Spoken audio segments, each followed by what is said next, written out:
நிறைய பேர் கேட்டிருந்தீங்க கிராட்டிடியூட் ஜர்னல் எப்படி எழுதணும்னு. மார்னிங் எழுந்த உடனே நீங்கள் ஃபர்ஸ்ட் ஒர்க்காக அந்த கிராட்டிடியூட் ஜர்னல் எழுதிடணும். அது உங்களோட மார்னிங் ரொட்டீனை முடிச்சுட்டு கூட நீங்கள் எழுதலாம். 10 blessings. நீங்கள் எதுக்கெல்லாம் ரொம்ப நன்றியோடு இருக்கீங்க, எதெல்லாம் நீங்கள் பிளஸ்ஸிங்காக ஃபீல் பண்ணுறீங்க, என்ன மாதிரி விஷயங்கள்லாம் உங்களுக்கு எஸ்டர்டே பிடிச்சதாக நடந்துருந்தது அப்படிங்கிறத ஒரு டைம் நீங்கள் கால்குலேட் பண்ணணும்.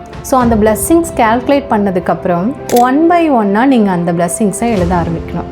ஸோ அதுக்கான ஃபார்மேட் நான் உங்களுக்கு கமெண்ட் செக்ஷனில் பின் பண்ணியிருக்கேன். எழுதி முடித்ததுக்கப்புறம் அந்த விஷயம் உங்களுக்கு எவ்வளோ ஹெல்ப்ஃபுல்லாக இருந்தது அந்த டேக்கு அப்படிங்கிறத ரொம்ப ஆழமாக உணர்ந்து நன்றி நன்றி நன்றின்னு 3 தடவை சொல்லணும். ஸோ இதை நீங்கள் மனசுக்குள்ளே சொன்னால் போதும். 10 blessings-ஐயும் 1 by 1 ரீட் பண்ணி ஒன்னொன்றுக்கும் நீங்கள் நன்றி நன்றி நன்றின்னு சொல்லும்போது அது மாயாஜாலமாக உங்கள் வாழ்க்கையில் நிறைய பிரமிப்பான விஷயங்களை கொண்டு வந்து கொடுக்கும்.